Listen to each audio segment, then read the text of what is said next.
quiet of a Sunday morning, the kind where the world feels like it's still asleep, I found myself standing in a church filled with people who were supposed to be my family, my community. But as I looked around, all I saw were strangers, their faces a blur of judgment and disapproval. The priest's words echoed through the vaulted ceilings, but they were just noise to me. I was there for one reason, and one reason only, to say goodbye to the man who had been my world, my love, my forbidden secret.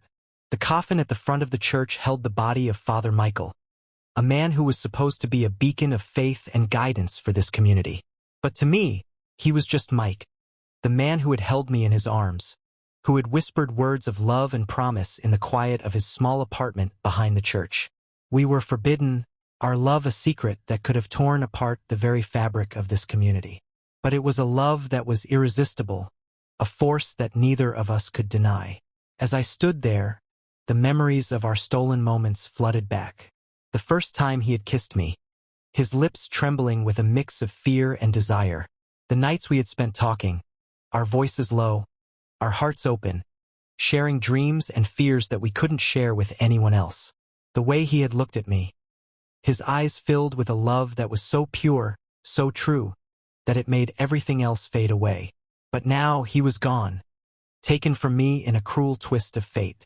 A car accident, they said, a tragic end to a life that was supposed to be dedicated to God and the church. But I knew the truth. I knew that Mike had been distracted, his mind filled with the turmoil of our love, the guilt of our secret. He had been driving to see me, to tell me that he couldn't do this anymore, that he had to choose between his faith and his love for me. And so, as I stood there in that church, surrounded by people who would never understand, I made a promise to Mike. I promised that I would live my life openly, that I would love freely, that I would never again hide who I was or who I loved. It was a promise that would change everything, a promise that would set me on a path of self-discovery and acceptance, a path that would lead me to places I never imagined I would go. But it was a promise that I knew I had to keep, for Mike, for myself, and for every person who had ever loved in secret, in silence, in the shadows. As the funeral ended and the crowd began to disperse, I found myself face to face with Bishop Thomas, a man known for his stern demeanor and unyielding adherence to tradition. His eyes, cold and piercing, seemed to see right through me, as if he knew every secret I held. He placed a heavy hand on my shoulder, his voice low and grave. "I know about you and Father Michael," he said, his words sending a chill down my spine. "I know about your relationship." I felt the world spin around me, the air suddenly thick and hard to breathe. How could he know? We had been so careful, so discreet. But the bishop's gaze was unwavering, his grip on my shoulder tight. "I found his journal," he continued, his voice barely above a whisper. "He wrote about you, about his struggle, his love. It was all there in his own words." A wave of panic washed over me, but beneath it, there was a strange sense of relief. The secret was out, the burden of hiding lifted. But what would this mean for me, for Mike's memory, for the community that looked up to him? The bishop must have seen the fear in my eyes, because his expression softened, if only slightly. "I am not here to condemn you," he said, his voice taking on a surprisingly gentle tone. "I am here to offer you a choice." He explained that the church could not condone our relationship, that it went against everything they stood for. But he also saw the love, the genuine emotion that Mike had poured into his journal. He offered me a deal. If I agreed to leave the community, to start anew somewhere else, he would keep our secret, protect Mike's memory, and ensure that his work and legacy remained untarnished. It was a cruel choice, a twisted ultimatum that tore at my heart. Leave the only home I'd ever known, the place where Mike and I had shared our love, or stay and watch as his memory was dragged through the mud, his name whispered in scandal and disgrace. But as I looked into the bishop's eyes, I knew what I had to do. I knew that I had to protect Mike, even if it meant losing everything else. And so, with a heavy heart, I agreed.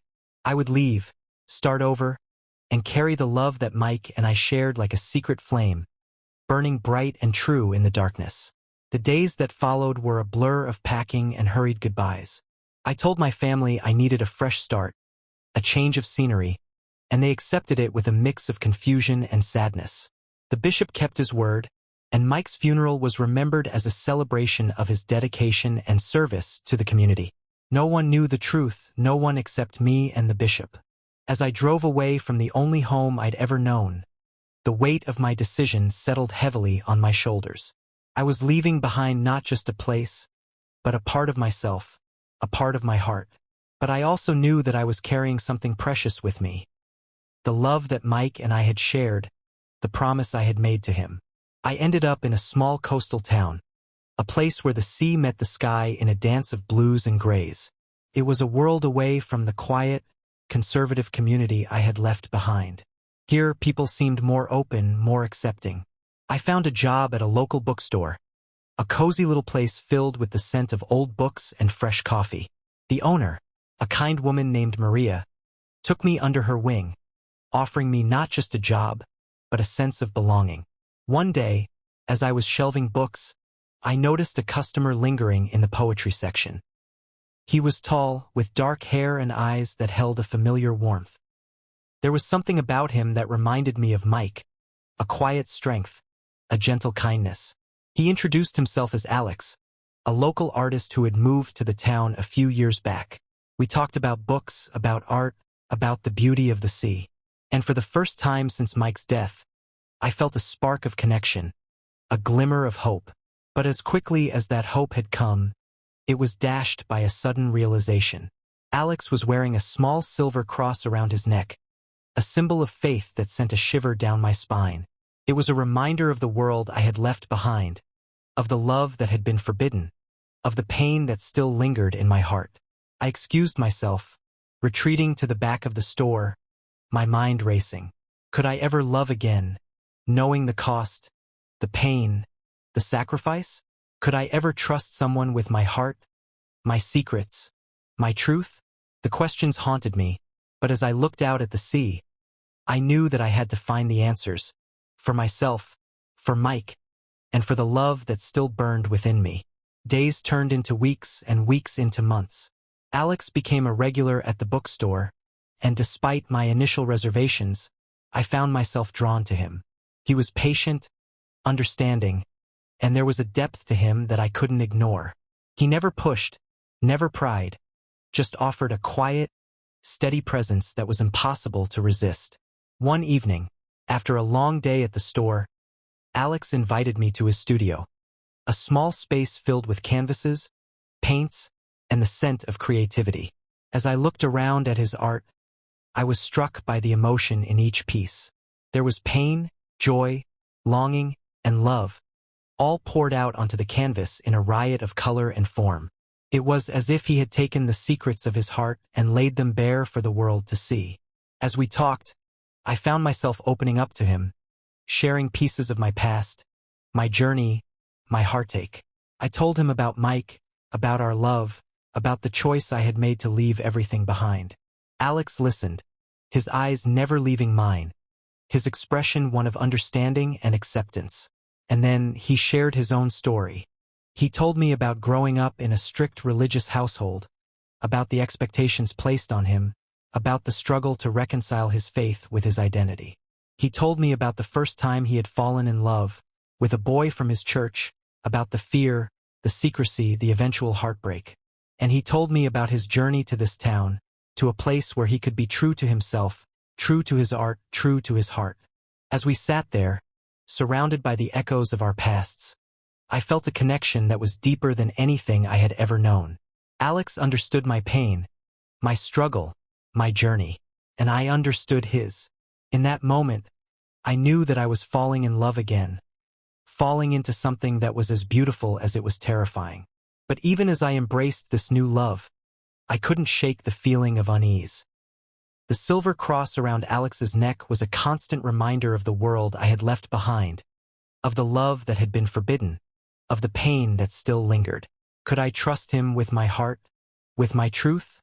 Could I risk loving again, knowing the cost, the sacrifice, the potential for heartbreak? The questions haunted me, but as I looked into Alex's eyes, I knew that I had to find the courage to take that leap, to trust again, to love again. The days that followed were a whirlwind of emotion. Alex and I grew closer, our bond deepening with each shared moment, each whispered secret. He introduced me to his world, a world of art and expression, of freedom and acceptance. And I, in turn, shared with him the pieces of my past, the memories of Mike, the love that had shaped me. But even as we built this new life together, the shadows of the past lingered. I couldn't shake the feeling of dread, the fear that history would repeat itself, that our love would be torn apart by the same forces that had destroyed my love for Mike. And then, one day, my fears came crashing down around me. Bishop Thomas appeared at the bookstore, his stern face a stark reminder of the life I had left behind. He had tracked me down, he said, to ensure that I was keeping my end of the bargain, that I was living a life that wouldn't bring shame to the church, to Mike's memory. But as he looked around the store, as his eyes fell on a photograph of Alex and me, his expression darkened. "You promised to live a life that wouldn't bring scandal to the church," he said, his voice cold and accusing. "And yet, here you are, repeating the same sins, the same mistakes." I felt a surge of anger, of defiance. I had kept my promise to Mike, had protected his memory, had started a new life. And now the bishop was threatening to take it all away, to destroy the love that Alex and I had built. But even as the fear and anger coursed through me, I knew what I had to do. I stood tall, my voice steady and sure. "I made a promise to Mike," I said, my eyes meeting the bishop's unwavering gaze. "I promised to live my life openly, to love freely, to never again hide who I was or who I loved. And that is a promise I intend to keep, no matter the cost."